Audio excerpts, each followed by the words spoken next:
지난달 고려아연이 울산 온산공장 내의 에너지 전환기의 핵심 소재에 대한 선제적 점령을 위한 니켈 재련소의 건립 및 현대자동차주가 미국의 일하를 충족할 수 있는 전기차의 핵심 원료가 되는 니켈의 안정적 공급을 위하여 고려아연주의 지분을 5% 인수 출자한다는 소식이 가시화된 것에 이어 HD 현대주의 조선 계열사들이 영국과 노르웨이의 선박사들과 같이 페놀릭 에폭시 도료의 메탄올 연료 탱크의 적용 기술 공동 개발을 위한 업무 협약을 체결한 사실이 기사화되었다.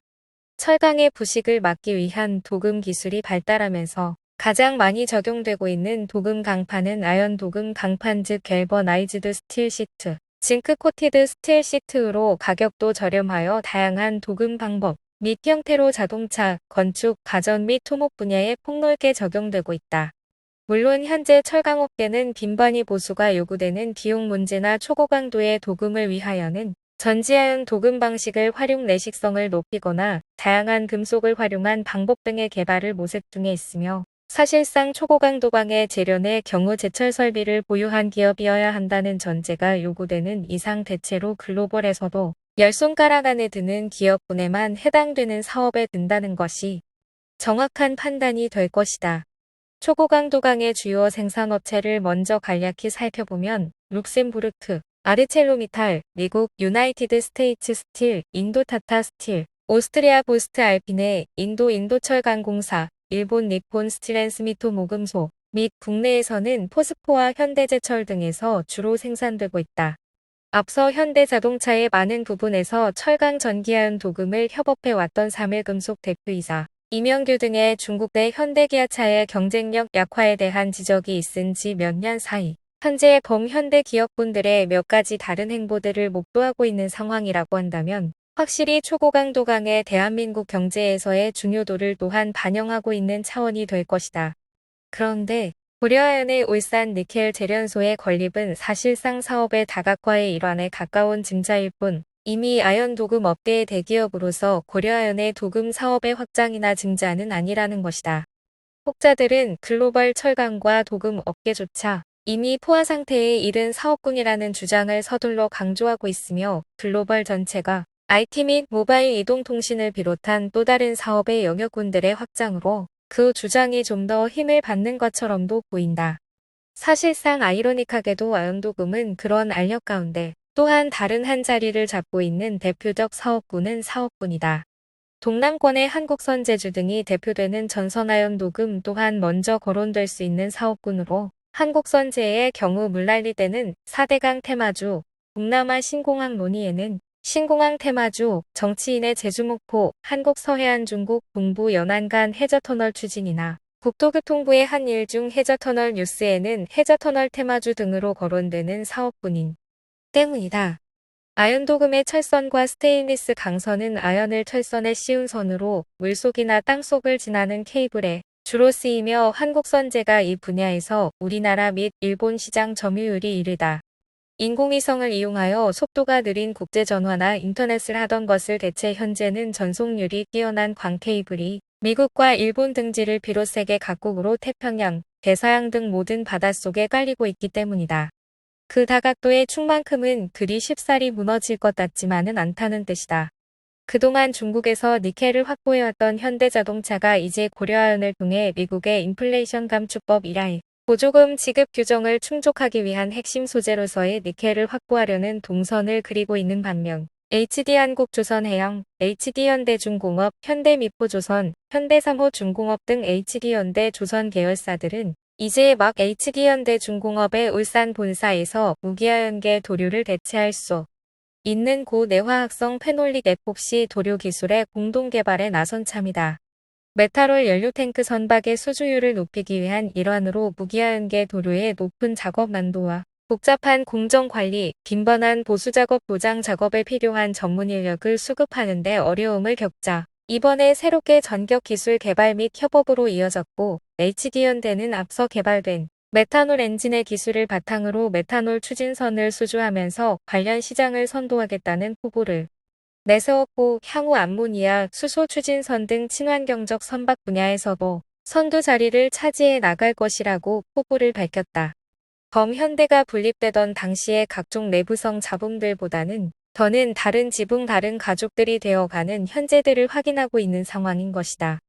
현대중공업의 대우조선해양의 인수가 유럽 관련사들의 독점 방지를 위한 반대로 무산된 뒤 주한화의 인수로 이어졌고 한화의 계열들이 현대자동차에 앞서 고려아연의 주요 주주가 된 현황이며 주영풍이 대주주로 장영진 영풍그룹 회장과 특수관계인들의 주식 보유량이 가장 많은 고려아연의 최윤범 회장 및 그 특수관계인 및 그들에게 호의적으로 분립되는 한화계열이 뒤를 잇고 있는 상황으로 증자된 것으로 LG화학과 한국타이어의 지분 인수 이후 현재 현대자동차의 출자 및 인수로 이어진 것이다. 단, 앞서도 보도하였듯 니켈 재련소의 건립 및 사업 진출의 방식에 대하여는 대주주 및 투자자들의 입장이 엇갈리고 있듯 특히 자회사 캠코를 통한 건립에 대하여는 고려아연이 점차 더 지분을 늘리겠다는 입장 발표에도 불구하고 대주주들의 불만이 큰 것으로도 알려지고 있다.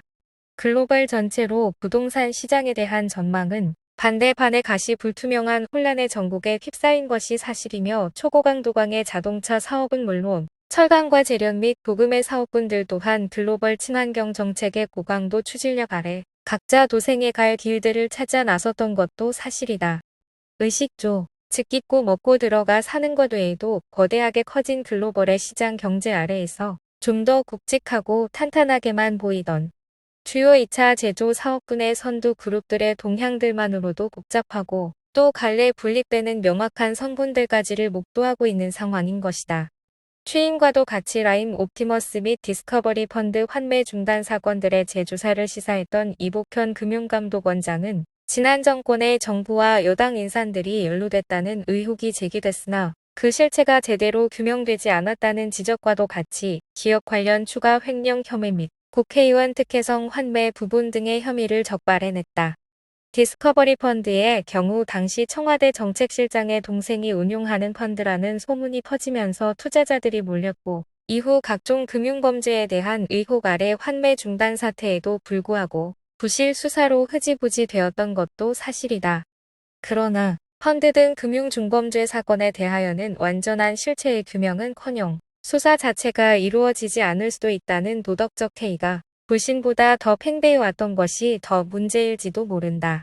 이전 등가몬의 검사 및 제재는 운용사와 판매사 중심의 불완전 판매, 금융사 CEO의 내부 통제 책임에 포커스가 맞춰져 있었고 이번에는 피투자 기업의 횡령을 중심으로 제기된 의혹에 대해 구체적인 사실관계를 확인하는 것에 집중했다는 금융감독원장의 고군분투성 발언에도 불구하고 대다수는 정치성의 공격적 표적 수사쯤으로 여길 뿐이라는 것이다.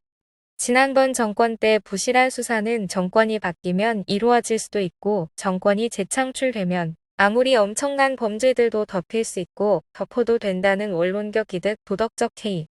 친환경 자동차 배터리의 핵심 재료가 되는 니켈 재련소의 건립과 현대자동차의 증자 소식에도 고려아연 주가는 오히려 하락세를 면치 못했다.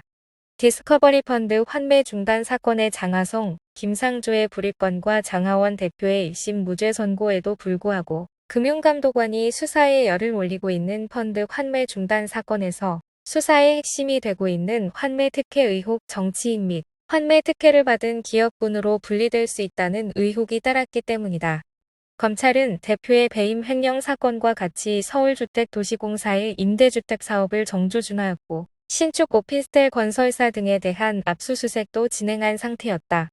선별된 기업에 투자하는 펀드의 자금의 수혜를 받았거나 횡령을 공모한 기업군 및 환매 중단의 사태로 정치권의 공방이 뜨거운 가운데 중단에 앞서 환매의 언지를 먼저 받고 흡사 특혜와도 같이 그들의 자금만 먼저 빼간 기업군들에 대한 여론의 부정화되는 인식 차원의 문제만이 아니라는 것이다.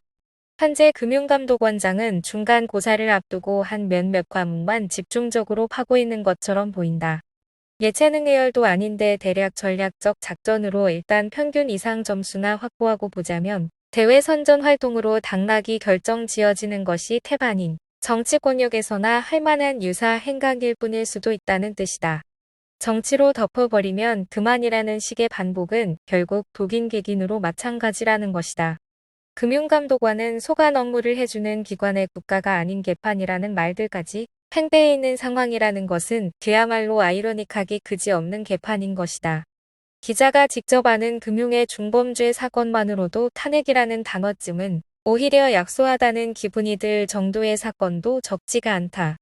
관련 정치 혹은 시정의 인사가 쉽게 목을 맸다는 뉴스 보도쯤으로 아무것도 해결된 것도 없이 방치되고 있는 사건은 아예 소관 사무를 안고 있는 사건들이 비단 금융의 중범죄 사건들 뿐만도 아니라는 것이다. 눈가림이요 핑계드릴 뿐처럼도 보인다는 것이다. 저 건물은 대체 몇 층으로 보이세요? 저 건물은요? 또 저 건물들은요? 22층이요. 34층이요. 50층이요. 또요. 그런데 저 건물들, 도시형 생활주택과 오피스텔의 집합 건물인 사실들은 알고 계신가요? 공동주택요? 4층짜리 소형주택인가요? 도시형 생활주택은 4층까지만 지을 수 있도록 법률이 규정한 이유는 도무지 모르십니까? 더더구나 그 철강이 부족하기만 한 줄 아세요? 삼풍 백화점처럼 무너져 내릴 수도 있는 건물들이라고요. 얼마 전에는 고위공직자범죄수사처의 사건의 선별 또한 경찰의 추천을 받은 사건만 조사 및 기소하자는 관련 인사들의 공청회가 있었다고 한다. 지난 정권의 조국 법무부 장관 아래 검수완박이 완성되었다는 기치 아래 여지껏 관련 범죄 사건들을 다시 파내고 있었던 것도 아니었던가. 그래서 경찰청이 가능한 일이라고 돈 쓰고 시간 써가며 모여 앉아 그 주장들을 했다는 것인가. 금융감독원은 지금 조사를 안 하고 있는 것인지 못하고 있는 것인지 왜 못하고 있는 것인지 이전에 특종을 바라는 기자가 어디 저기 저 건물들 좀 안 무너지나 하면서 지나갔다는 오스개가 쓴 웃음처럼 떠오르고 있는 작금이다. 곧 언제 그때는 무너지기는 무너지겠으나